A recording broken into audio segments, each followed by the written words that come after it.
விஜயபாஸ்கர் போறாரு, அங்க அவரு போறாருன்னு நம்ம பேசிட்டு இருக்கோம். கண்ணுக்கு தெரியாம தொண்டர்கள் எல்லாம் ஷிஃப்ட் ஆயிட்டே இருக்காங்க. அதிகார போதை அரசியல். நீங்க தூய சக்தின்னு சொல்லுதுல்ல தாவேகா.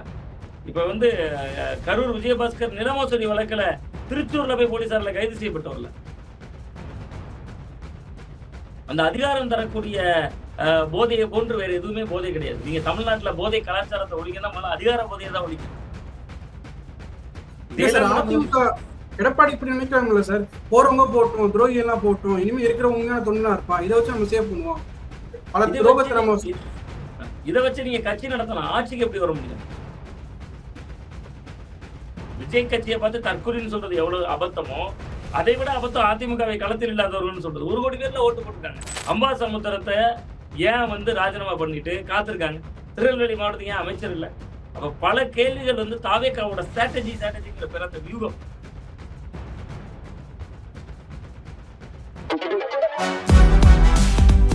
சூப்பரா இருக்கு அம்மா, எனக்கு இதோட சீக்கிரம் தெரியும். Chocolate sweeten condensed milk from Milky mist.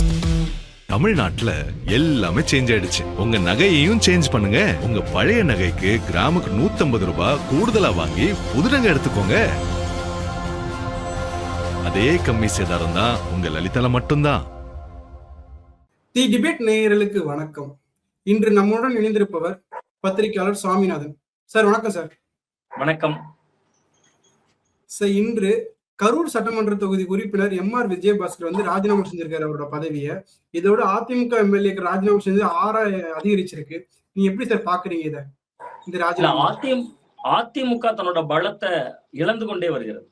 நீங்க வந்து அது இழக்கிறதா இலக்க செய்யப்படுகிறதான்னு கேட்டா நான் இலக்க செய்யப்படுகிறது. காரணம் என்னன்னா, விஜய் அவர்கள் தேர்தலுக்கு முன்பு செய்த பரப்புரை உங்களுக்கு நினைவுல இருக்கும். களத்தில் இல்லாதவர்கள் அப்படின்னு தான் அதிமுகவை அவர் தொடர்ந்து விமர்சனம் பண்ணார். நீங்க இங்க 2 குறியீடு இருக்கு, 2 விஷயம் இருக்கு. நீங்க திமுக தான் என்னோட எதிரி, 2 பேருக்கு கட்டில தான் போட்டி, ஒன்னு திமுக இன்னொன்னு தாவேகா அப்படின்னு எதிரியை பிக்ஸ் பண்ணது விஜய் அவர்கள் தான். தனக்கு யார் எதிரிங்கிறத அவர் தீர்மானிச்சுட்டு தான் களத்துக்கு வந்தாரு. அதுல அதிமுகவை ஆட்டத்துல சேர்த்துக்கல. ரிசல்ட் பாருங்க. நீங்க ஃபர்ஸ்ட் பெரிய கட்சியா அதிக எண்ணிக்கையில ஜெயிச்சது தாவேகா 108, 2வது 59 இடங்கள்ல திமுக உறுப்பினர்கள் மட்டும் 59 பேர் ஜெயிக்கிறாங்க. ஆனா களத்திலே இல்லாதவர்கள்னு சொன்னார்ல ஒரு கட்சி, அது 47 இடத்தை ஜெயிக்குது. அப்ப அந்த இடம் தான் தாவேகாவுக்கு கண்ணை உறுத்துது. என்னடா இது, களத்திலே இல்லைன்னோ ஆட்டத்திலே சேர்த்துக்க மாட்டோம்னோ இப்படி இருந்த ஒரு கட்சி 47 சீட்டு ஜெயிக்கிறாங்க. 1. 2வது மிக முக்கியமா பாருங்களேன், 4 பேர் முதல்வர் வேட்பாளர்கள். ஒருவர் சீமான் 4வது இடம் போறாரு, டெபாசிட்டை பறி கொடுக்கிறாரு காரைக்குடி தொகுதியில, அங்க தாவேகா ஜெயிக்குது. இன்னொருவர் மு க ஸ்டாலின். மு க ஸ்டாலின் அவர்களுடைய குளத்தூர் தொகுதியில அவ்வளவு விஷயங்கள், நல்ல விஷயங்கள் கடந்த காலங்களில் செய்திருந்தாலும் திமுக தலைவர் மு க ஸ்டாலின் தோல்வி அடைகிறார். அங்க தாவேகா ஜெயிக்குது. ஆனா விஜய் அவர்களோட கூட ஓட்டு எடுத்து ஜெயிக்கிறாரு எடப்பாடி பழனிசாமி அவர்கள். இவ்வளவுக்கு தாவேகா வேட்பாளர் அங்க மட்டும் தான் மாயமாகிறார். சுயேட்சை சின்னத்தை கைகாட்டுறாங்க. அந்த டிவி சின்னத்துல 2வது இடம் வந்துருச்சு. அப்ப அவர் என்னன்னா 47 இடம் ஜெயிக்கிறாங்க, இவர் என்ன 97,000 ஓட்டு தேசத்துல ஜெயிக்கிறாரு. அப்ப அதிமுகவை கரைக்கணும் அப்படின்னு தாவேகா விரும்புது. அப்ப அதுக்கு லாபம் இருக்கணும்ல, ஒரு செயலை செஞ்சா அதுல லாபம் இருக்கணும். லாபம் இருக்கு. நீங்க களம் 3 முனை போட்டியாக இருந்தா என்னைக்குமே யாருக்குமே தனிப்பெரும்பான்மை கிடைக்காது. நீங்க நாளைக்கு தேர்தலை கண்டெஸ்ட் பண்ணாலும் எல்லாரும் நினைக்கிறாங்க விஜய் 200+ போயிருவாரு, அப்படிலாம் வரவே செய்யாது. களம் 3 முனை போட்டியாக இருந்தா இன்னொரு 3வது சக்தியாக இருக்கக்கூடிய கட்சியும் 40-45 சீட்டு பிடிக்கதான் செய்வாங்க. நீங்க அதிமுக பலவீனமா இருக்கு, தலைகர்த்தர்கள் போயிட்டாங்க, நாளைக்கு எலெக்ஷன் 40 சீட்டு கூட வராமலே அதிமுக அப்படியே ஒரு 5 சீட்டு போயிடும், காங்கிரஸ் நலமாயிரும் நம்ம சொல்ல முடியாது. ஆகலாம், ஆனா அதுக்கு இன்னும் காலங்கள் எடுத்துக்கும். அப்ப அதுல தாவேகாவுக்கு லாபம் இருக்கு. இருமுனை போட்டியாக களத்தை மாத்துறதுல விஜய் வெர்சஸ் டிஎம்கே கொண்டு போறது அவங்க ஒரு பாதுகாப்பான ஆட்டம் நினைக்கிறாங்க. அதுல அதிமுக எடப்பாடி பழனிசாமி அவருடைய தப்பாட்டங்க ஃபுல்லாவே. நீங்க கட்சியில சில இடங்களை விட்டு கொடுத்து போகணுமே. நீங்க எந்த நகர்வுலையும் விட்டு கொடுக்க மாட்டேங்க. 25 எம்எல்ஏக்கள் திரும்பி மீண்டு வர்றாங்கல்ல, பெரும்பகுதியான பேர் வந்தாங்கல்ல, கட்சியுடைய மாவட்ட செயலாளர் பொறுப்பு கொடுத்துருக்கணுமே. நீங்க இன்னைக்கு போயிருக்காரு கரூர் விஜயபாஸ்கர், அவர்கள்லாம் வந்து மாவட்ட செயலாளர் வந்து கொள்கை பரப்பு துணை செயலாளர் நினைக்கிறேன் அவருக்கு வழங்கப்பட்ட பொறுப்பு. என்னுடைய பார்வை சரியாக இருந்தால் கொள்கை பரப்பு துணை செயலாளர் நினைக்கிறேன். நாஞ்சில் சம்பத்துக்கு கொடுத்த பொறுப்புங்க அது. ஜெயலலிதா அவருடைய காலத்துல அது என்ன அதிகாரம் இருக்கு அந்த பொறுப்புக்கு? நாளைக்கு செயற்குழு பொதுக்குழுல மாவட்ட செயலாளர் ஒருவரு கருத்து தெரிவிக்க முடியும். மாவட்ட செயலாளர் தான் பவர்ஃபுல்லான போஸ்ட். அதை எடுத்துட்டு நீங்க பெரும்பதவிகளை கொடுக்குறீங்களே, அவங்க எப்படி டீல் பண்றாங்க? வேலுமணி அவர்கள் கோயம்புத்தூர்ல பாருங்க, நேற்று கூட்டம் போட்டிருக்காரு. அவரை மாவட்ட செயலாளர்ல இருந்து மீண்டும் வழங்கப்படலை. ஆனா எடப்பாடி பழனிசாமியினுடைய பார்வையில பொதுச் செயலாளருக்கு அடுத்த பெரிய பொறுப்பை நம்ம கொடுத்துட்டோம் அப்படின்னு அவர் வேண்டுமானாலும் சொல்லிக் கொள்ளணும். அதுக்கு என்ன அதிகாரம்? இவரெல்லாம் அதிகாரத்துல இருந்தாங்க தானே.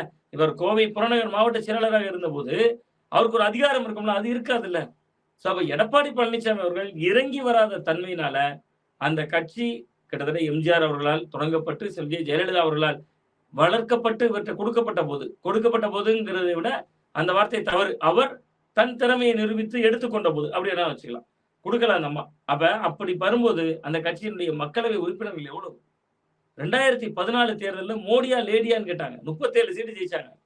2016ல 2வது முறை ஆட்சிக்கே வர முடியாது, 2 திராவிட கட்சிகள் அப்படி அவ்வளவு கூர்மையாக இருந்தது எம்ஜிஆர் காலத்துக்கு பின்பு. மீண்டும் ஒரு ஆட்சி அதிகாரத்தை உருவாக்கி தந்துட்டு போனாங்க. இன்னைக்கு அதனுடைய நிலைமை என்ன? நீங்க 10 தோல்வி, ஆளுங்கட்சி எதிர்கட்சி அந்த வரிசையெல்லாம் மறந்துருங்க. சின்ன அட்ஜஸ்ட்மெண்ட் பாலிடிக்ஸ் இதுக்கு பேரு. ஒரு குறைந்தபட்ச அனுசரணை அரசியல். அது எடப்பாடி பழனிசாமி அவர்கள் செய்யாததுனால அந்த இயக்கம், நீங்க பெரிய நபர்கள் பேசுறது நமக்கு பேசு பொருளாகுது. விஜயபாஸ்கர் போறாரு, அங்க அவர் போறாரு, நம்ம பேசிட்டு இருக்கோம். கண்ணுக்கு தெரியாம தொண்டர்கள் எல்லாம் ஷிஃப்ட் ஆயிட்டே இருக்காங்க. தாவேக்கா பக்கம் நகர்ந்துருவோம், இனி திமுக அவங்க தான் எதிர்ப்பாங்க, அவர்களால தான் இனி ஆளுங்கட்சியாவோ எதிர்கட்சியாவோ வர முடியும்னு நினைக்கிறாங்க. இதை நீங்க எப்படி பாக்குறீங்க? இப்ப எம்எல்ஏக்கள் வந்து ராஜினாமா பண்ணிட்டு போறதும் அதிமுக தொண்டர்கள் போதும் ஒரு பதவி இதுக்காக தான் போறாங்க. ஆளுங்கட்சியில இருந்து நம்ம ஒரு சேஃபா இருக்கலாம், எதிர்கட்சியை நம்மளால இருக்க முடியாது. ஒரு 5 ஆண்டுகள் நம்ம எதிர்கட்சியா இருந்துட்டோம், இனிமே எதிர்கட்சியை இருக்க பயணிக்க முடியாது. ஒரு அதிகார போக்குக்கு போறாங்க. கட்சியில ஒரு உண்மை விசுவாசம் காக்கல, இந்த விசுவாசத்தை காட்டல அதிமுக தொண்டர்கள் மனநிலை அப்படிதான் சார் இருக்கும். உண்மையான அதிமுக தொண்டருக்கு எப்படி சார் இருக்கும்? நீங்க கட்சியினுடைய நிர்வாகிகள் போறதுக்கு பின்னால நம்ம அந்த உண்மை இருக்கு. நீங்க சொன்ன கேள்வியின்படியே இன்னைக்கு வந்து கரூர் விஜயபாஸ்கர் இடம்பெயர்தலாக இருக்கலாம். நீங்க அங்க புதுக்கோட்டையில இருக்கக்கூடிய விஜயபாஸ்கருடைய முன்னாள் சுகாதாரத்துறை அமைச்சருடைய இடம்பெயர்தலுக்கான 29ஆம் தேதிங்கிறாங்க, அவர் ராஜினாமா பண்ணிவிட்டார். இதுக்கெல்லாம் பின்னாடி இருக்கிறது பட்டவர்த்தனமான ஒரு மிக நிதர்சனமான அதிகார போதை அரசியல். அதுல எனக்கு மாற்று கருத்து இல்லை. அதை விட இன்னொரு நுட்பமான இடம் இருக்கு. நீங்க தூய சக்தின்னு சொல்லுதுல்ல தாவேக்கா, இப்ப வந்து கரூர் விஜயபாஸ்கர் நிலமோசடி வழக்குல திருச்சூர்ல போய் போலீசார்ல கைது செய்யப்பட்டவர்ல, நீங்க தமிழ்நாடு போலீஸ் கூட இல்லை, அவங்க சிபிசிஐடிக்கு வழக்கு மாற்றப்பட்டு 100 கோடி ரூபாய் மதிப்பிலான 22 ஏக்கர் நிலத்தை போலி பத்திரம் போட்ட வழக்குல அவர் அக்யூஸ்டா இருந்தாருங்க 2024ல. அவர் 2024 அந்த அக்யூஸ்டா இருக்கிறப்ப கம்ப்ளைண்டர் யார் தெரியுமா? மனுதாரர், சார்பதிவாளர். நீங்க வேற யாரோ மனுதாரர் இல்ல. நீங்க தனிநபர் மோட்டிவ்ல தொடங்கப்பட்ட வழக்குகளுக்கும் அரசு தொடர்பான ஒரு சார்பதிவாளர் போடக்கூடிய வழக்குக்கு வித்தியாசம் இருக்கு.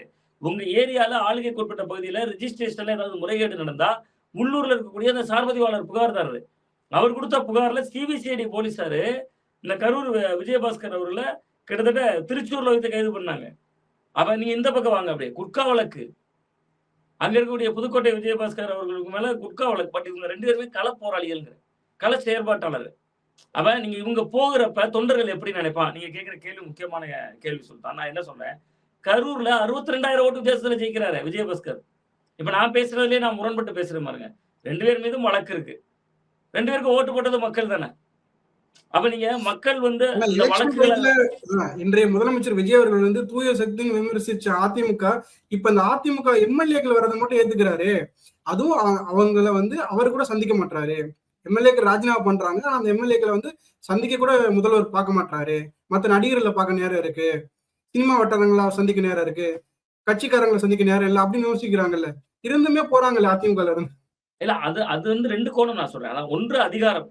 அந்த அதிகாரம் தரக்கூடிய போதையை போன்று வேற எதுவுமே போதை கிடையாது. நீங்க தமிழ்நாட்டுல போதை கலாச்சாரத்தை ஒழிக்கணும், முதல்ல அதிகார போதையை தான் ஒழிக்கணும். அதுதான் இவ்வளத்திற்கு காரணம்.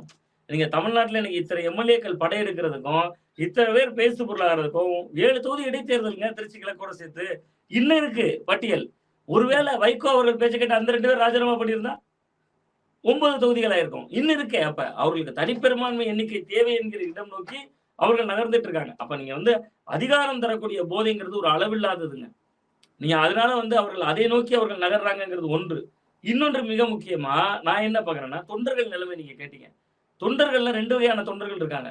ஒன்று கட்சி ரெட்டை இலை சின்னம், அதை தாண்டி வேற எதுவுமே தெரியாது அவங்களுக்கு. அவங்களுக்கு ஜெயலலிதா நின்னாலும் ஓட்டு போடுவாங்க, எடப்பாடி பழனிசாமி அவர்கள் நின்னாலும் ஓட்டு போடுவாங்க. அந்த ஒப்புமை சொல்றேன். 21% ஆயிருக்குல்ல இன்னைக்கு. நீங்க ஜெயலலிதா அவர்கள் இருக்கும்போது எப்படி இருந்தது? அது அந்த தலைமைத்துவத்துடன் கூடிய இரட்டை இலைக்கு இருந்த ஓட்டு வங்கி. அப்ப இன்னைக்கு இருக்கக்கூடிய அந்த இரட்டை இலையின் தொண்டர்கள் என்பது ஒரு 20 முதல் 25% சுருங்கி இருக்கு. அதை வந்து அவங்க வந்து 234 தொகுதியிலையும் போட்டியிடல. நம்ம அந்த அளவிலே எடுத்துக்கொள்ள முடியாது. அதனால நான் அவர்கள் எடுத்த வாக்கை விட 25, 26 கூட கொடுத்துக்கிறேன். பட் அது சுருங்கி இருக்குல்ல. இந்த தொண்டர்கள்ல 2 வகையான தொண்டர்கள் இருக்கான். ஒன்று தலைமையோடு தொடர்புடையவன், தலைமையை நேசிக்கக்கூடியவன். இன்னொரு தொண்டனுடைய மனநிலை எப்படி தெரியுமா இருக்கும்? நம்ம மாவட்ட செயலாளர் விஜயபாஸ்கரோட தொடர்புல இருக்கோம். நம்ம வீட்டு கல்யாணத்துக்கு வராரு, நம்ம வீட்டு பால் காட்சிக்கு வராரு, நம்ம வீட்டு நல்லது கெட்டதுக்கு வராரு. ஊர்ல ஒரு குடிநீர் தொட்டி வேணும்னா அவர்ட்ட தான் போய் கேட்கிறோம், செஞ்சு குடுக்குறாரு. நான் சொல்ற இந்த கோணம் பலரும் பேச மறுக்கிற ஒரு விஷயத்த நான் சொல்றேன். அப்படியெல்லாம் தொடர்புல இருந்ததுனால தான் கிட்டத்தட்ட அங்க விராலிமலையில விஜயபாஸ்கர் 60,000 வாக்குகளுக்கு மேல வித்தியாசத்துல ஜெயிக்க முடியுது. சோசியல் மீடியால எடப்பாடியோட ஆக்டிவா இருப்பாங்க அவரு. விராலிமலை நம்மோடு விஜயபாஸ்கர் இல்ல விராலிமலை நம்மீடு விஜயபாஸ்கர் நம்மோடு சோசியல் மீடியா பேஜ் வச்சிருந்தாங்க எலெக்ஷனோட. ஒவ்வொரு ஊர்கள்லயும் ஏடிஎம்கே எம்எல்ஏக்களுக்கு இந்த மாதிரி பேஜ் வச்சு நீங்க வீடியோ போடுங்க அனுப்பி விட்டுருந்தாங்க. இதுவே சார் இது தேர்தல் சமயத்துல வந்து விஜயபாஸ்கர் மீது வந்து புதுக்கோட்டை மாவட்டத்துக்கே அவர் தான் பொறுப்பா இருந்தது. ஆனா அவர் தொகுதியை மட்டும் தான் அவர் சேவ் பண்ணிக்கிட்டாரு. மத்த எல்லா தொகுதியுமே தாவேகாவும் திமுக தான் வென்றாங்க. அவர் தொகுதியை மட்டும் வெற்றி பெறதுக்கு என்ன காரணமோ அதை மட்டும் பாத்துக்கிட்டாரு. கட்சியை பாதுகாக்கல. கட்சி வெற்றி பெறணும் அப்படிங்கிற ஒரு இல்ல அத நான் அந்த கோணத்தில் நான் அணுகல. கிட்டத்தட்ட பலரும் அந்த குற்றச்சாட்டை முன்வைக்கிறாங்க. இது கரூர் விஜயபாஸ்கருக்கும் பொருந்தும். பட் நான் என்ன சொல்ல விரும்புறேன்னா, இவர்கள்லாம் தான் தலகர்த்தர்கள். உங்களுக்கு இவ்வளவு பெரிய விஜய் அலை வீசும் போதுல இவங்க ஜெயிக்கிறாங்க. நீங்க கணிக்கக்கூடிய அப்பாற்பட்ட தேர்தலா இந்த தேர்தல் மாறிடுச்சுல. நீங்க மாவட்டத்தில் அவர் மட்டும் ஜெயிக்கணும்னு நினைப்பாங்க. அது எல்லா மாவட்டங்களும் இருக்கக்கூடிய பிரச்சனை. ஒரு உதாரணம் கேட்கிறேனே, சேலம் மாவட்டத்துல எடப்பாடி பழனிசாமி அவர்கள் தான் முதல்வர் வேட்பாளர். 11 தொகுதி மொத்தம். 10 தொகுதியில சேலத்துல ஜெயிச்சிருந்தாங்க 2021ல. 16லயும் 10 தொகுதி. இந்த முறை அது குறைந்து விட்டுச்சு. நீங்க கோயம்புத்தூர்ல 10க்கு 1 தான் ஜெயிக்க முடியுது இந்த முறை. 10க்கு 10 ஜெயிச்சிருந்தாங்க. ஏன்னா இந்த அலையை யாரும் கணிக்கலையே. நீங்க எடப்பாடி பழனிசாமி கணிச்சிருக்காரு பாருங்க. நம்மளாம் சொல்றோம் தமிழ்நாட்டுல யாரும் கணிக்கல. இது மாறுபட்ட தேர்தல் முடிவு. இந்த தேர்தல் முடிவு வேற எதோடும் தொடர்புடையது இல்லை அப்படின்னு பல வகையா பேசுறோம். பட் இதே சரியா கணிச்சது யாருன்னா எடப்பாடி. எடப்பாடி தொகுதியில அவருடைய தாவேகா வேட்பாளர் எங்க? அப்ப அவர் அந்த கணிச்சதை சர்வே எடுத்ததை அவர் சட்டப்பகிட்டுக்குள்ள வச்சுக்கிட்டாரு. அதங்கிறதே பிரச்சனை தொடங்குதுங்கிறேன். நம்ம நீங்க கேட்டது மாதிரி கரூர் விஜயபாஸ்கராக இருக்கலாம், அங்க விராலிமலை விஜயபாஸ்கரா இருக்கலாம், முன்னாள் சுகாதாரத்துறை அமைச்சர் இருக்கலாம். இவங்க எல்லாம் தலகர்த்தர்களா இருந்தாங்க. ஏன் கரூர்ல 41 பேர் இறக்குறாங்க. கரூர்ல 41 பேர் இறக்குறாங்க. விஜய்க்கு ஒரு நெகட்டிவ் ஆகல. அப்ப கரூர்ல தாவேகா தான் ஜெயிக்கணும். அந்த இடத்துல விஜயபாஸ்கர் ஜெயிச்சிருக்காரு. அப்ப உங்களுக்கு அந்த களத்துல இருக்கக்கூடிய ஒரு தலகர்த்தர்களோட வேல்யூ சொல்றேன். இங்க அதிமுகவுக்கு பாதிப்பே இந்த இடம் தாங்க. அடுத்து உள்ளாட்சி தேர்தல் வரப்போகுது. விஜயபாஸ்கரோட ஒரு கொத்த ஒரு 50-60 நிர்வாகிகள் வெளியேறிட்டாங்கன்னு வச்சுங்க. ஒவ்வொருத்தரும் நான் ஒரு யூனியன் சேர்மன் நின்னுக்கிறேன், நான் மாவட்ட பஞ்சாயத்து தலைவர் நின்னுக்கிறேன், நான் ஒரு ஊராட்சி ஒன்றிய கவுன்சிலர் நின்னுக்கிறேன், ஒரு 50 வேட்பாளர்கள் கிடைச்சிட்டாங்கன்னா அதிமுக அவர்களிடம் தோக்கும். இன்னைக்கு விசில் சின்ன மக்களுக்கு தெரியும். அந்த நபரை மக்களுக்கு தெரிஞ்சிருக்கும். ஏற்கனவே ஒரு அதிமுக கண்டெஸ்ட் பண்ணிருப்பாரு. அங்க ஏதோ ஒரு கிரவுண்ட் ஒர்க் பண்ணிருப்பாரு. அதிமுக இனிதாங்க நிறைய சவால்கள் காத்திருக்கு. அதிமுக எடப்பாடி இப்படி நினைக்கிறாங்கல்ல சார், போறவங்க போட்டோம், துரோகி எல்லாம் போட்டோம், இனிமே இருக்கிறவங்க தொண்டனா இருப்பான், இதை வச்சு நம்ம சேவ் பண்ணுவோம். பல துரோகத்தை நம்ம இதை வச்சு நீங்க கட்சி நடத்தலாம். ஆட்சிக்கு எப்படி வர முடியும்? நீங்க ஒரு காங்கிரஸ் இந்த நிலைப்பாடு எடுக்கலாங்க. 63 சீட்ல நின்று 5 சீட்டு ஜெயிச்ச கட்சி. இன்னைக்கு 28ல நின்று 5 சீட்ல ஜெயிச்ச கட்சி. 67க்கு பின்பு காங்கிரஸ் கட்சிக்கு என்ன நிலைமையானதோ அதே நிலைமையை நோக்கி அதிமுக போகுதுங்க. இப்பவும் ஒண்ணு இல்ல. நீங்க ஒரு அதிமுக இருக்கிற ஒரு நுட்பமான ஒரு விஷயம் சொல்ல பாருங்களேன். இவ்வளவு பிரச்சனை நடக்குது. ஒரு பக்கம் டிவிகேல நபர்களை சேர்த்துக்கிட்டே இருக்காங்க. பதிலுக்கு மு க ஸ்டாலின் அவர்களை பாருங்களேன். திமுக அலுவலகத்துல டெய்லி ஏதாவது ஒரு இணைப்பு விழா நடக்குது. விசிகால இருந்து பனையூர் பாபுவை சேர்த்துக்கிட்டாங்க. அதுக்கடுத்து நேற்று கூட ஒரு இணைப்பு விழா அங்க வச்சு நடக்குது. ஒவ்வொரு மாவட்டமா போய் கட்சியினர் திருமண நிகழ்ச்சிகள்ல ஸ்டாலின் பேசுறாரு, உதயநிதி ஸ்டாலின் பேசுறாரு. இன்னமும் கடந்த 2011 காலம் மாதிரி செஞ்சு ஜெயலலிதா அவருடைய காலம் மாதிரி நீங்க ஒரு இடத்துல உட்காந்துட்டு இன்னைக்கு கரூர் மாவட்டம் வந்து ஆலோசனை சொல்லு, இன்னைக்கு நாமக்கல் மாவட்டம் வந்து ஆலோசனை சொல்லு, அது சொல்லக்கூடாது. இப்ப என்ன பிரச்சனை? அதிமுக இருந்து பல பேர் விலகுறாங்க. அப்ப பல பேர் இணைகிறாங்கன்னு செய்தி வர வைக்கணுமா இல்லையா? பிரிந்திருக்கக்கூடிய சசிகலா அவர்களையோ அல்லது டிடிவி தினகரன் அவர்கள் அமமுக இணைப்புனோ ஏதோ ஒரு விஷயத்த பேசு பொருளாக்கணும். அப்ப அதிமுகவும் மீண்டும் போல இருக்குன்னு நம்பிக்கை கடைசி தொண்டனுக்கு வரும். நீங்க கடைக்கோடி தொண்டனுக்கு ஒரு நம்பிக்கை வராம ஒரு இயக்கத்தால அடுத்த கட்டம்னு ஒன்னே நகர முடியாதுல்ல. அதிமுக நான் உள்ளபடியே சொல்றேன், தொண்டர்களால் கட்டியெழுக்கப்பட்ட ஒரு இரும்பு கோட்டை தான் அது. நான் கடந்த காலங்கள்ல நான் பத்திரிகை பணிகள்ல அதிமுகவினரை பார்த்தா அவ்வளவு உணர்வு பூர்வமா உணர்ச்சி பூர்வமா இருப்பாங்க. நான் தேர்தலுக்கு முன்பே நான் உங்க வீடியோக்களே சொல்லியிருப்பேன், தாவேகா வீரியமான ஓட்டு வாங்குது, பலரும் அதை கணிக்க தவறாங்க. அப்பொழுதே என்ற மக்கள் சொன்னது, மீனவ கிராமத்துக்குள்ள போயிருந்தேன். அங்க போய் கேட்கிறேன், நாங்க திமுக ஆட்சியை வீட்டுக்கு அனுப்ப போறோம், அப்ப ரெட்டை இலக்கியா ஓட்டுன்னு கேட்கிறேன். அந்த கட்சி எங்க இருக்கு? அவர்கள் மீனவர்கள் பாஷையில சொல்றாங்க, அது துண்டு துண்டா உடஞ்சு போச்சு இல்லைங்கிறாங்க. நாங்க மீன் எப்படி வெட்டும் போது அப்படி துண்டு துண்டா மீன் ஆகும்ல, பல துண்டா போயிட்டுல நாங்க விசைக்கு போடுவோம். விஜய்ங்கிறத விசை அப்படின்னு ஒட்டார வழக்குல சொன்னாங்க. அப்ப கிட்டத்தட்ட அந்த நாள்ல இருந்தே அதிமுக பலவீனமா இருக்குன்னு மக்கள் மன்றத்துல பேச்சு இருக்கு. நீங்க 2 விஷயம் இப்ப எடப்பாடி கவனம் செலுத்துறங்க. ஒன்று, மக்கள் மன்றத்துல அதிமுக உடையில இனிமேல் அழிஞ்சு போயிடுச்சு, ஆட்சிக்கே வராது அப்படிங்கிற எண்ணத்தையும் மாத்தணும். இன்னொன்று மிக முக்கியமா தொண்டர்கள் கிட்ட ஒரு நம்பிக்கையை தரணும். அந்த 2ம் செய்ய வேண்டிய வேலை அவருக்கு இருக்கு. நீங்க எப்பவும் பாருங்க, நம்ம இவ்வளவு தூரம் அதை விமர்சிச்சாலும் 1 கோடி மக்கள் வாக்கு போட்டிருக்காங்க. ஆனா களத்தில் இல்லாதவர்கள்ங்கிறாரு விஜய். நீங்க 1 கோடி மக்களை நீங்க விஜய் கட்சியை பார்த்து தற்கொலைன்னு சொல்றது எவ்வளவு அபத்தமோ, அதை விட அபத்தம் அதிமுகவை களத்தில் இல்லாதவர்கள்னு சொல்றது. 1 கோடி பேர்ல ஓட்டு போட்டிருக்காங்க. 1 கோடி பேர்னா வாக்களித்தவர்கள் 5ல் ஒரு நபர் வாக்களித்திருக்கிறார். ஆனா 2 பேர் அதிமுக வந்து நம்ம குறைத்து ஒண்ணு மதிப்பிடுறோம். 96ல படுதோல்வி சந்திச்சது அதிமுக. மீண்டும் ஆட்சி கட்டில அமர்னாங்க. ஆனா அந்த அளவுக்கு கூட ஒண்ணும் போகல இல்ல. அதிமுக ஸ்ட்ராங்கா தான் வச்சிருக்காங்க. எம்எல்ஏவும் ஸ்ட்ராங்கா தான் இருக்காங்க. இல்ல உங்களுக்கு அன்று வந்து இருமுனை போட்டி தானே களம். நீங்க 96, 2001 எதை உதாரணமாக எடுத்தாலும் இருமுனை போட்டி தானே களம். ஒரு வலுவான நபர் விஜய் வைகோ இருந்தாருல்ல சார். 96ல வைகோ வந்தாரு.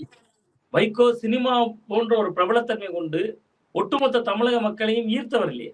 இளைஞர்கள் கூட்டத்தை ஈர்த்தவர் இல்லையே. இது அப்படி இல்லையே. இன்னைக்கு அதிமுக இளைஞர்கள் எங்க இருக்காங்க? 2024ல நான் இதை வெளிப்படையா சொல்ல நினைக்கிறேன், தப்பு. 2024ல நாகர்கோவில்ல புதிய தலைமுறை தொலைக்காட்சி ஒரு வட்டமேசைவாதம் நடத்துறாங்க. அந்த நிகழ்வுல இருந்தே நான் சொல்லிட்டு இருக்கேன், அதிமுக இளைஞர்களே இல்ல. அந்த இளைஞர்கள் ஓட்டுகள் எல்லாம் விஜய் பக்கம் போயிருச்சு. புதிதாக வரக்கூடிய இளைஞர்கள் இனி அதிமுக சுதாகரிக்கணும்னு அன்றில இருந்தே நான் பேசிட்டு இருக்கேன். கிட்டத்தட்ட அதுதான் இப்பொழுதும் நடந்துட்டு இருக்கு. இளைஞர்கள் எங்க? கட்சியில இளைஞர் இளம்பெண்கள் பாசறை இருக்கு.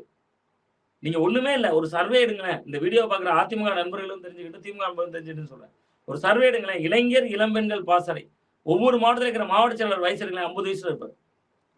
மாணவர் அணி செயலாளர் இருக்கு அதிமுக, மாவட்ட மாணவர் அணி செயலாளர். பெரும்பான்மையான மாவட்டங்கள்ல 50 வயசுக்கு மேல உள்ளவங்க இருக்காங்க. எத்தனை மாணவர்களோடு அவர்களுக்கு தொடர்பு இருக்கும்? வருடத்துக்கு ஒரு முறை இந்த வீர வணக்க நாள் கூட்டம் மட்டும் நடத்தும் மாணவர் அணி. நீங்க ஜெயலலிதா அவர்களுடைய காலத்துல இளைஞர் இளம்பெண்கள் பாசறை உருவாச்சு. ஏன் தெரியுமா உருவாச்சு? விஜயகாந்த் வந்தாருங்க அரசியலுக்கு. விஜயகாந்த் வர்றாரு 2006ல. நான் இப்ப எனக்கு நன்றாக நினைவு இருக்கு. 2005 முதல் 2010 வரை நான் திருநெல்வேலி அரசு சட்டக்கல்லூரியில படிச்சேன். அப்ப திமுக அதிமுக பெரிய கட்சி. திடீர்னு விஜயகாந்த் பிரளயமா வராரு. காலேஜ்ல பசங்களுக்கு எல்லாம் அந்த ஸ்டேஜ் அரசியல் என்ன தெரியும்? விஜயகாந்த் வந்துட்டாரு அப்படின்னு காலேஜ் பசங்க எல்லாம் பேசுறாங்க. பல நண்பர்களும் அப்படி பேசுறாங்க. அந்த நேரத்துலதான் ஜெயலலிதா ஆரம்பிச்சாங்க இளைஞர் மற்றும் இளம்பெண்கள் பாசறை. அன்னைக்கு கட்சியினுடைய அதிகாரப்பூர்வ தொலைக்காட்சின்னு ஜெயா டிவி. அதுல வந்தீங்கன்னா விளம்பரம், ஒவ்வொரு அரை மணி நேரத்துக்கு ஒரு விளம்பரம். இளைய ரத்தத்தின் பாசறை, இது இமயமே அதிரும் போர்ப்படை, ஆணும் பெண்ணுமாய் எழுக நம்ம அன்னை அழைக்கிறார் வருகணும்னு அப்படி ஜெயலலிதா படம் காட்டுவாங்க. ஒரு இளைஞர் இளம்பெண்கள் பாசறை கொடியை பிடிச்சிட்டு போவாங்க. கொத்து கொத்தா இளைஞர்கள் போய் சேர்ந்தாங்க. லா காலேஜ் நாங்க படிக்கிறதுனால அடிக்கடி ஸ்ட்ரைக் நடத்துவோம். நாங்க ஸ்ட்ரைக் நடத்தினா அன்னைக்கு மாணவர் அணி மாநில செயலாளராக ஆர்பி உதயகுமார் இருந்தாரு. அப்ப எதிர்கட்சி அதிமுக. உடனே ஆர்பி உதயகுமார் களத்துல வருவார். இப்ப எத்தனை போராட்டங்கள்ல கல்லூரி மாணவர்கள் போராட்டத்துக்கு அதிமுக தொடர்பு இருக்கு. அந்த இடத்தை நாம் தமிழர் கபலீகரம் பண்ணிட்டாங்க. நீங்க போராட்டமே நடக்காத இடமாக இன்னைக்கு விஜய் கட்சியினர் தாவேக்காவினர் மாத்திருக்காங்க. அவங்களுக்கு அந்த புரிதலும் இல்லை. அப்ப அதிமுக நிறைய சேலஞ்ச் இருக்குங்க. நான் அதே மாதிரி சொல்றேன்ல, அந்த இளைஞர் பாசறை இளம்பெண்கள் பாசறை போடும்போது முதல் மாநில செயலாளர் சசிகலா உறவினரை கொண்டுதான். அதை நம்ம விமர்சனமாகவும் செய்யலாம், எதிர்க்கவும் செய்யலாம். அவருடைய உறவினர் டாக்டர் வெங்கடேசன் இருந்தார், முதல் மாநில செயலாளராக இருந்தார். அவர் நேரடியா வந்து நேர்காணல் நடத்துவார். இன்னைக்கு தானே வேட்பாளர்களுக்கு நேர்காணல். அன்னைக்கெல்லாம் நான் பானவ பத்திரிகையாளராக இருந்தேன் அந்த காலகட்டத்தில், 2005 காலகட்டத்தில். அப்ப நேர்காணல் நடத்துவார். நேர்ல நேர்காணல் என்ன சொல்றாங்கன்னா, ஆர்வமா ஒரு செய்தியாளர் உள்ள போய் உட்கார்ந்தா ஒரு பையன் வந்திருப்பாரு நேர்காணலுக்கு. அவர் எழுப்புவார். பேர் அமெரிக்க அதிபர் யார் அப்படிங்கிற 2007-8 காலகட்டம் நினைக்கிறேன். அப்ப அவர் ஒபாமா அப்படிம்பார். ஓ கரெக்டா சொல்லிட்டப்பா, நல்ல பதில். உங்க ஊர் ஒன்றிய செயலாளர் பேர் என்ன? அதிமுக ஒன்றிய செயலாளர் பேர் என்ன? தெரியாதவன். ஏன் ஒபாமாவை தெரியுது உனக்கு, உங்க ஊர் ஒன்றிய செயலாளர் தெரியல, உனக்கு எதுக்கு பொறுப்பு தானே? உட்காரு, கரெக்டா பதில் சொல்றவருக்கு பொறுப்புன்னு எழுப்பி விட்டு அப்படி போட்டா போஸ்டிங். அன்னைக்கு இளைஞர் இளம்பெண்கள் பாசறை ஜெயலலிதாங்கிறது அந்த சக்தி எப்படி அதை தக்க வைத்துக் கொண்டார்கள் பின்னாடி இவ்வளவு கதை இருக்கு. நீங்க அப்ப இளைஞர்களை ஈர்க்கணுமா இல்லையா? நீங்க ஒரு எதிர்கட்சி 5 ஆண்டுகள் எதிர்கட்சியா இருந்தீங்க. இளைஞரணி மாநாடு ஏதாவது நடத்திருக்காங்களா?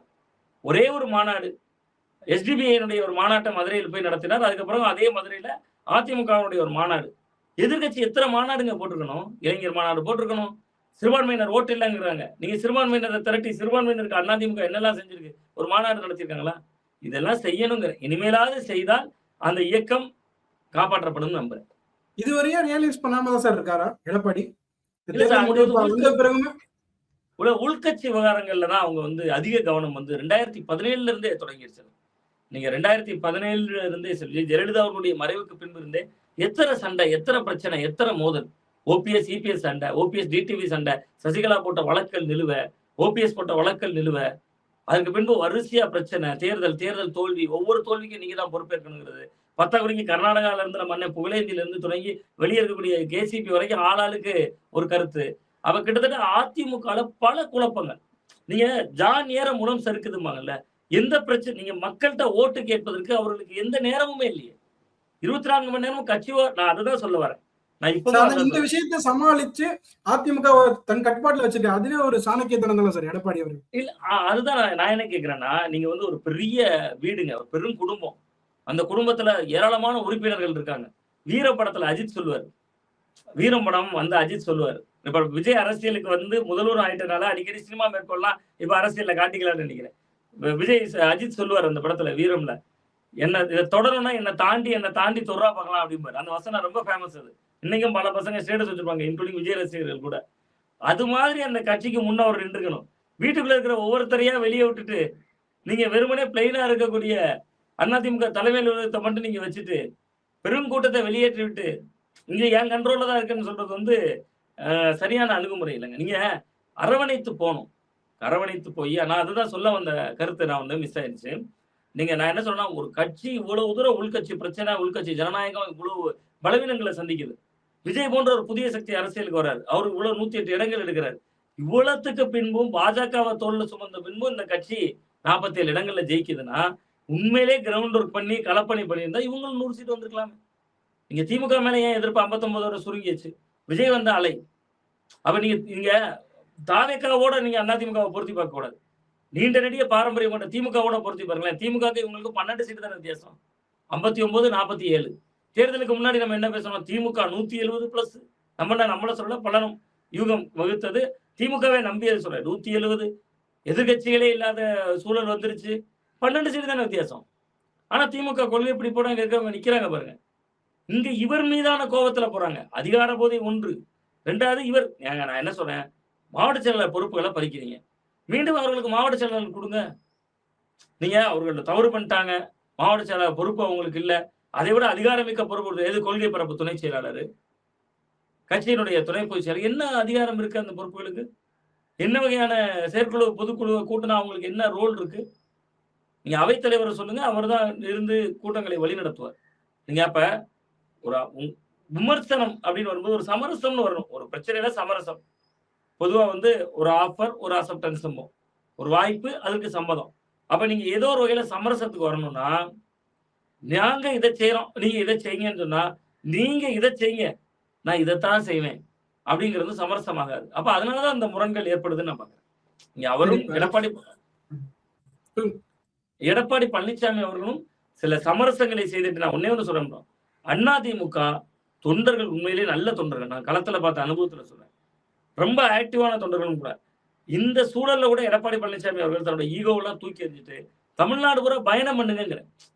ஏங்க திமுக தலைவர் மு.க. ஸ்டாலின் ஒவ்வொரு கல்யாண விடா போக ஆரம்பிச்சிட்டாரு. ஒரு இடமா போய் தமிழ்நாடு முழுதும் போய் அங்கங்கே போய் பேசுறாரு, எடுக்கிறாரு. ஏதோ ஒரு சந்திப்பு நடக்கிறாரு, கூட்டங்கள் நடக்குது. இனி எத்தனை காலங்கள் நீங்க உள்கட்சி விவகாரத்தை பேசுவீங்க? எதிர்கட்சி தலைவர் எடப்பாடி பழனிசாமியாக இருந்தால் கூட பரவாயில்ல, பிஸியா இருந்தீங்கன்னு சொல்லலாம். இன்னைக்கு உங்களுக்கு என்ன ரோல்? சட்டமன்ற குழு தலைவர், அவ்வளவுதான். அதிமுகவோட தமிழ்நாடு முழுதும் பயணிங்க. கன்னியாகுமரி வாங்க, 2 நாள் உட்காருங்க. திருநெல்வேலி போங்க, 3 நாள் உட்காருங்க. தூத்துக்குடி போங்க, 2 நாள் இருங்க. ஒரு சாதாரண தொண்டன் வீட்டுல தங்குங்க. பெரிய அதிர்வுகளை ஏற்படுத்துமே அது. இது எதுவுமே செய்யாம ஆட்சியும் அதிகாரமும் தன்னால வந்துடும் அவர் நினைக்க கூடாது, நம்ப கூடாது. பட் அதிமுகவை அவர் கட்டுக்கோப்பாக தன் கட்டுப்பாட்டில் வைத்திருந்தார். அந்த வகையில் பாராட்டலாம். எவ்வளவு தோல்விகள் வந்தாலும் அவர் வந்து கட்டுக்கோப்பாக தன் கண்ட்ரோல்ல வச்சிருந்தார். நீங்க கண்ட்ரோல்ல வச்சிருக்கிறது முக்கியமா, கவர்மெண்டாக மாத்துறது முக்கியமானா கவர்மெண்டா மாத்துறது தான் முக்கியம். இப்ப அதிமுக எம்எல்ஏக்கு ராஜினாமா செஞ்சுட்டு சில பேர் 4 பேர் தாவேக்கால இணைஞ்சிட்டாங்க. 5 பேரு. இப்ப சி விஜயபாஸ்கர், எம்ஆர் விஜயபாஸ்கர் இணைய போறதா ஒரு தகவல் வந்துட்டு இருக்கு. இப்ப இணைஞ்சா ஒருவேளை எம்ஆர் விஜயபாஸ்கர் கரூர் மாவட்டத்தை அவர் கைப்பற்றிடுவார். தாவேக்காக அவர் போனாலே கரூர் மாவட்டம் அவர் கேப்சர் பண்ணிடுவார். ஃபுல் கரூர் மாவட்டமே அவர் கண்ட்ரோலா தான் இருக்கும். ஆனா ஆல்ரெடி கரூர் மாவட்ட தாவேக்கா செயலாளர் இருக்கவர். கரூர் இன்சிடென்ட்ல பல வழக்குகளை சந்திச்சவர். அவரோட இது கேள்விக்குறியாகும். அதே போல வந்து புதுக்கோட்டை மாவட்டத்துல சி விஜயபாஸ்கர் போனா அமைச்சர் பர்வேஸ் அவருக்கும் முற்றிலும் மோதலமா தான் இருக்கு. உள்ள வந்து அவங்களுக்குள்ள ஒரு ஃபைட் வரும். இப்ப ஆல்ரெடி விருதுநகர் மாவட்டத்துல 2 அமைச்சர் இருக்காங்க, ஜெகதீஸ்வரியும் கீர்த்தனாவும். இந்த நேம் போடல, என் நேம் ஃபர்ஸ்ட் போடணும், அது ஒரு சண்டை வருது. இப்படி பல மோதல்களை சந்திக்குமா சார்? இல்ல, பொதுவா ஒரு கட்சி ஆரோக்கியமாக வளர்வதற்கு உள்கட்சி அரசியல் ரொம்ப தேவை. நீங்க திமுக அதிமுக பாத்தீங்கன்னா அப்படி வளர்த்து விட்டுருப்பாங்க. ஒருவர் அவருக்கு பகைவரா இன்னொருவர் அப்படி வளர்த்து விட்டாதான் 2 பேரும் போட்டி போட்டு கிரவுண்ட்ல கோஷ்டியும் வரும், கட்சியும் வளரும். இது வந்து கலைஞர் காலத்திலேயே இந்த அரசியல் இருக்கு. நீங்க ஒரு உதாரணத்துக்கு எடுத்துக்கிட்டீங்கன்னா, ஒரு கன்னியாகுமரி அப்படின்னு ஒரு உதாரணத்துக்கு சொன்னா, இங்க மனோ தங்கராஜன் ஒருத்தரை வளர்த்து விட்ட அதே நேரத்துல தான் அவருக்கு ஆப்போசிட்டா மகேஷ்னு ஒருத்தரையும் கட்சியே வளர்த்தது. அவர் மேயராக இருந்தார். ஸோ அப்ப அந்த மாதிரியான அணுகும் 2 பேரும் பயங்கரமா முட்டல் மோதல்லாம் பண்ணுவாங்க. உடனே கனிமொழி அவர்கள் வந்து சமரசம் பண்ணி வச்சுட்டு போவாங்க. இங்க பல மாவட்டங்கள்ல இந்த சிக்கல்கள் இருக்கும். அது கட்சியினுடைய எதிர்காலத்துக்கு நல்லதான்னு கேட்டா நல்லதான். போட்டி போட்டு கட்சி வளர்ப்பாங்க. ஆனால் தாவேக்கால மட்டும்தான் அதுல ஒரு சிக்கல் இருக்கு. அவங்கெல்லாம் உண்மையிலே கட்சிக்காரங்க, கட்சியிலே இருந்தவங்க, கட்சிக்காக உழைத்தவர்கள். அவர்களுக்கு சண்டை வரும்.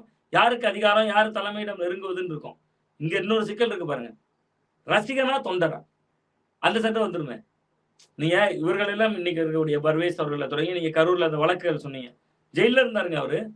அவர் வந்து கிட்டத்தட்ட அந்த கரூர் சம்பவத்துல ஜெயில இருந்தாரு. அவருடைய மனைவியெல்லாம் வந்து பயங்கரமாலாம் பேட்டி கொடுத்தாங்க. அந்த அளவுக்கு அவர்லாம் களப்பணி செய்திருந்தாரு.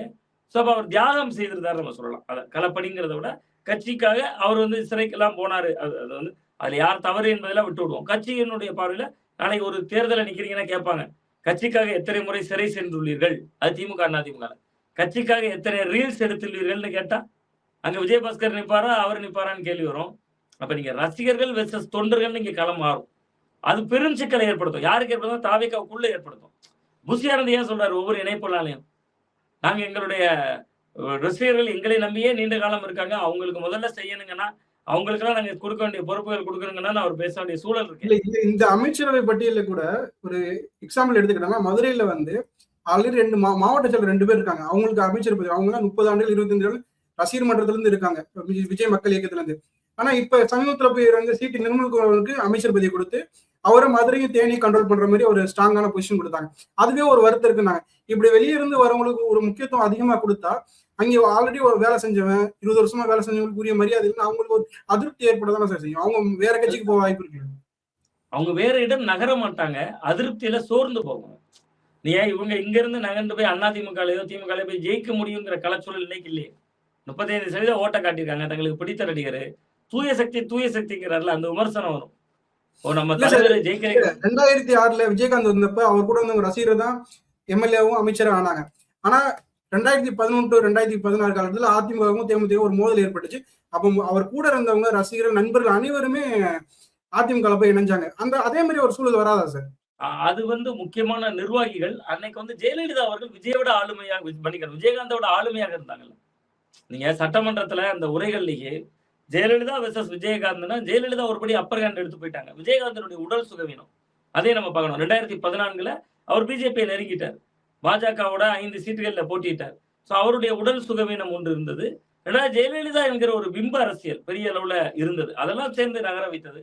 இது வந்து தொண்டர்களுக்குள்ள மோதல் வரும், மனஸ்தாபம் வரும், கீழே கிரவுண்ட்ல ஜெல்லாக மாட்டாங்க. நான் காலையில கூட சொன்னேன், கிட்டத்தட்ட இது எப்படியாக மாற வாய்ப்பு இருக்குன்னா, தேர்தலுக்கு அப்ப நம்ம பேசுறோம் திமுக காங்கிரஸ் கூட்டணி ஜெல்லாகாது, அங்க இருக்க தொண்டர்களுக்கு இங்க இருக்க தொண்டர்கள் அது மாதிரிதான் இங்க இருந்து போற அதிமுக திமுகவோட முன்னாள் நிர்வாகிகளுக்கும் தாவேக்கா தொண்டர்களுக்கும் ஜெல்லே ஆகாது. என்ற ஒரு நண்பர் சொன்னார், அதிமுக இருந்து போய் இணைந்தவர். அவர் சொன்னார், என்ன சார் எங்க இதுலாம் வந்து காலையில போய் கட்சி ஆபீஸ்ல 10 மணிக்கு உட்கார்ந்தோம்னா சாயந்தரம் 5:30 6 மணி வரைக்கும் கட்சி ஆபீஸ்ல உட்கார்ந்துருப்போம். யாராவது ஒரு நண்பர் டீ வாங்கி தருவாரு, அங்கேயே டீ கேன் வச்சிருப்பாங்க, அந்த டீயை நாங்க குடிச்சுக்குவோம், அப்படியே உட்கார்ந்து பேசிக்கிட்டே இருப்போம். அதெல்லாம் ரொம்ப ரசனையா இருக்கும். இங்க நாங்க போய் அப்படி உட்கார்ந்தா இவன் ஏடிஎம்கேல இருந்து வந்தவர், இவன் ஏன் டெய்லி பார்ட்டி ஆபீஸ்ல வந்து உட்கார்றான்னு கேட்கறாங்க அப்படின்னு கேட்டார். ரொம்ப அதிர்ச்சியோட கேட்டார். ஸோ அப்ப தொண்டர்கள் நிர்வாகிகளுக்கான இடைவெளிங்கிறது அந்த அளவுக்கு இருக்கும். அது வந்து விஜய்ங்கிற ஒரு மேஜிக் வந்து அதை ஒட்ட வைக்குமானா ஒட்ட வைக்காது. அதனால இப்ப வந்து இவர்கள் இத்தனை பேர் வர்றதுனால 2 சவால் தாவேக்காக இருக்கு. ஒண்ணு, இந்த கரூர் விஜயபாஸ்கர் போன்றவர்கள் போனோன்னு நிலமோசடி வழக்குல 2024 இவரை திருச்சூர்ல சிபிசிஐடி போலீசார் கைது செஞ்சாங்கன்னு திமுக பேசுவாங்க. குட்கா வழக்கு எடுத்துட்டு அந்த விஜயபாஸ்கரை பேசுவாங்க. அப்ப அது ஒன்றா? அப்ப தூய சக்தி இதுதானா? நீங்க பாஜகவோட பி டீமா, இன்னொரு வாஷிங் மிஷினா? அவங்க வாஷிங் மிஷின்ல போட்டோன்னா எல்லாரும் தூய்மையானவர்களான மாதிரி நீங்களும் வாஷிங் மிஷின்ல போட்டு தூய்மைப்படுத்துறீங்களான்னு ஒரு விமர்சனத்தை சந்திக்கணும். இன்னொன்னு, நீங்க கேட்ட மாதிரி கிரவுண்ட்ல தொண்டர்கள், இப்போ பர்வேஸ் மாவட்டமே நீங்க எடுத்துக்கங்களேன், அடுத்த முறை அங்க ஒரு அமைச்சர் பண்ணா யார் அமைச்சரு? நீங்க விராலிமலை விஜயபாஸ்கர் 62,000 ஓட்டு தேசத்துல ஜெயிச்சவர் உங்களுக்காண்டி ராஜினாமா பண்ணிட்டு வர்றாரு. நான் அடுத்த முறையே பேசல, இந்த முறையே ஐயோ நம்ம தலைக்கு மேல கத்தி தொங்குதான்னு பதட்டத்துல வேலை செய்யணும். அப்ப நீங்க தூய சக்திங்கிற இமேஜை உடைபட்டு விட்டாங்க. இன்னொன்னு, முதல் நாள்ல இருந்தே இந்த அமைச்சரவை வந்த நாள்ல இருந்தே சொல்லிட்டு இருக்கேன், இது இறுதியான அமைச்சரவை அல்ல. அதான் நான் முதல் நாள்ல இருந்தே சொல்றேன். ஏன்னா 15 மாவட்டங்கள் ஏதோ அமைச்சரே போடலன்னு நினைக்கிறேன். நான் அன்னைக்கு பேசினேன், அந்த டேட்டா சரியானு தெரியல. 8 மாவட்டங்கள்ல அவங்க ஜெயிக்கல அதுல. மிச்சம் 7, 8 மாவட்டங்கள்ல போடவே இல்ல. காத்திருக்காங்க. திருநெல்வேலியில ஏன் காத்திருக்காங்க? திருநெல்வேலியில ராதாபுரத்துல தாவேகா ஜெயிச்சிருக்கு. திருநெல்வேலி சட்டமன்ற தொகுதியில தாவேகா ஆர்.எஸ். முருகன் ஜெயிச்சிருக்கு. நாங்குநேரில ரெட்டியார்பட்டி நாராயணன் ஜெயிச்சிருக்காரு. 3 தொகுதி ஜெயிச்சிருக்கு. அம்பாசமுத்திரத்த ஏன் வந்து ராஜினாமா பண்ணிட்டு காத்திருக்காங்க? திருநெல்வேலி மாவட்டத்துக்கு ஏன் அமைச்சர் இல்ல? அப்ப பல கேள்விகள் வந்து தாவேகாவோட ஸ்ட்ராட்டஜிங்கிற பேர் அந்த வியூகம். அந்த வியூகம் என்பது எப்பொழுதும் கை கொடுக்காது. நான் சொல்றேன், தாவேகாவோட வியூகம் கை கொடுத்ததானே இந்த தேர்தல்ல கை கொடுத்தது. ஆனா எப்பேற்பட்ட சாணக்கிய வியூகத்துக்கும் சில சறுக்கல்கள் உண்டு. அது மதிமுக விவகாரம். நீங்க ரகசியமா ஒரு விஷயம் சொல்றாங்க. 2 எம்எல்ஏக்களை ராஜினாமா பண்ணட்டும். நான் பாத்துக்கிறேன் அதுவே பல விமர்சனம் சந்திச்சுட்டு இருக்கு. தேர்தலுக்கு பிறகு குதிரை பேருன்னு விமர்சிச்சுட்டு இருந்தா எதிர்கட்சியில தாவேகா தரப்புல இருந்து குதிரை பேர் நடக்கலன்னு. ஆனா வைகோ கூறுறாரு, 2 விஜய் கூறினாரு 2 எம்எல்ஏ நீங்க ராஜினாமா பண்ண சொன்னா நானே பிரச்சாரத்துக்கு வரேன். அதுவே ஒரு இதுல சார் அது என்ன சொல்றாங்கன்னா குதிரை பேரம் இப்ப வைகோ ஒத்துக்கிட்டாரு, விஜய் குதிரை பேரம் நடத்திருக்காரு அப்படின்றது. அதுவே ஒரு அவங்க தாவேகா அரசு மேல ஒரு நம்பகத்தன்மை இது கேள்விக்குறியா இருக்குல்ல சார்? ஆமா, நேற்று வரை நான் அதான் சொன்னது உண்டு. நேற்று வரை வந்து தாவேகாவுக்கு எதிர்மறை வாக்கள் இல்ல. நீங்க நெகட்டிவ் ஓட்டுன்னு ஒண்ணே கிடையாது. நீங்க ஒரு கம்யூனிட்டிக்குள்ள போறீங்க. நான் அரசியல் எப்பொழுதுமே பகுப்பாய்வு செய்து சொல்லுறதா வழக்கம். நம்ம போய் ஒரு கிறிஸ்டின் மைனாரிட்டியை போய் பார்த்தோம்னா விஜய் பாசிட்டிவா ஒரு 10 விஷயம் சொல்ல முடியும். உங்களால நெகட்டிவா ஒன்னும் சொல்ல முடியாது. ஒரு இஸ்லாமிய இல்லத்துக்குள்ள போனா ஆமாங்க சிஏஏக்கெல்லாம் எங்களுக்கு பக்கபலமா நின்னாருங்க. நெகட்டிவ் அவங்கள்ட்ட ஒண்ணும் இல்ல விஜய் மேல. அதே மாதிரி நீங்க ஒரு ஹிந்துல இருக்கக்கூடிய ஒரு ஃபார்வர்டு காஸ்ட் வீட்டுக்குள்ள போனாலும் கூட, நான் 2 பட்டியல் சமூகம் வரேன். ஒரு ஃபார்வர்டு காஸ்ட் வீட்டுக்குள்ள போனாலும் கூட பாருங்க, அவர் பாருங்க சமூக நீதி சமத்துவம் 8 பட்டியலுக்கும் கொடுத்துருக்காரு, 2 ஐயர்களுக்கும் கொடுத்துட்டாரு வாய்ப்பு அமைச்சரவையில அப்படின்னு அவங்க பேசுறதுக்கு வாய்ப்பு இருக்கு. இதே நம்ம ஒரு பட்டியல் சமுதாய சகோதரர் வீட்டுக்குள்ள போனாலும் கூட இல்லங்க சேரி இல்ல வீட்டுக்குள்ள பிறக்க வேணும் பேரப்பிள்ளைன்னு போக்கிரி படத்துல ஒரு பாட்டு வச்சாரு. அந்த அளவுக்கு எங்களுக்கு எல்லாம் பக்கபலமா இருக்கணும்னு சொல்றதுக்கு பாயிண்ட் இருந்துச்சு. இதெல்லாம் நேற்று. நீங்க இன்னைக்கு என்னன்னா நேற்று வரை எதிர்வாக்கல் இல்ல. நீங்க அந்த கட்சியில இருந்து ஆள் பிடிக்கிறார், இந்த கட்சியில இருந்து ஆள் பிடிக்கிறார், இது என்னங்க 7 தொகுதி இடைத்தேர்தல்ங்கிறாங்க அப்படி இப்படின்னு வர்றவன் இன்னொரு அதிருப்தி உருவாகும். தாவேகா ஜெயிச்சிருக்கோம்ல சில தொகுதி, அங்க இருக்கிற தொண்டை நினைப்பான், அங்க இருக்கிற சாதாரண மக்கள் நினைப்பான், ஐயோ நம்ம ஊருக்கு ஒரு இடைத்தேர்தல் வராம போயிருச்சே, நீங்க ஜனநாயகத்துக்கு எவ்வளவு ஆபத்து இருக்குங்கிற. ஐயோ நம்ம தெரியாதனமா இந்த தாவேகாக்கு ஓட்டு போட்டோமே, அடுத்த தடவை வரும்போது நம்ம ஒரு திமுக அதிமுக ஓட்டு போட்டுருப்பா. நம்ம தொகுதியில ஒரு இடைத்தேர்தல் வரும், 5000 ரூபாய் கொடுப்பாங்க, தாவேகா கொடுக்க மாட்டாங்க, மற்ற கட்சிகள் கொடுத்தாங்கணும். அவ இப்படி பல விஷயங்கள் அவங்களுக்கு எதிர்வாக்கல் உருவாகுங்கிற. கம்யூனிஸ்ட் கூட்டணியில இருக்காங்க. என்கிட்ட கம்யூனிஸ்ட் முக்கியமான தோழர்கள் என்கிட்ட பேசக்கூடிய மாவட்ட லெவலில் இருக்கிறவங்க, மாநிலத்தில் 2ஆம் கட்ட லெவலில் இருக்கக்கூடிய தோழர்கள் அவ்வளவு அதிருப்தி சொல்றாங்க. இவர் என்னங்க எங்களை நம்பலையாங்க, டெய்லி ஒவ்வொருத்தரும் ராஜினாமா பண்ணிருக்காங்கிறாங்க. அப்ப கிரவுண்ட்ல வந்து நிறைய விஷயங்கள் மாறிக்கொண்டே இருக்கும். தாவேகாவினுடைய வியூகம் நீங்க சொன்ன மாதிரி வைகோ விஷயத்துல வைகோ வெளிப்படையாக பேசிட்டு அந்த ஒரு படத்துல சொல்லுவாங்கல்ல, ஏன் நீ மனசுக்குள்ள பேசுறேன்னு நினைச்சு சத்தமா பேசிட்டு இருக்கீங்க அப்படிங்கிற மாதிரி அவர் போட்டு உடைச்சிட்டாரு. அதை செய்தியாளர்கள் கேட்டப்ப இன்னொன்னு சொல்றாரு, இது குதிரை பேரம்னா டிஎம்கே பண்றது டைனோசர் பேரமாங்கிறார். பிஃபார்ம்ல கையெழுத்து போடுறதே ஸ்டாலின் தானங்க போட்டிருப்பாரு, உதயசூரியன் சின்ன கொடுக்கறா. அவ ஒரு வயதின் காரணமும் இருக்கிறது. பட் அவர் வந்து திமுகவை வைகோ அவர்கள் ஏமாற்றினார். வைகோ அவர்களை அவர் கட்சியில் சார்பில் வென்ற 2 சட்டமன்ற உறுப்பினர்கள் ஏமாற்றினார்கள்.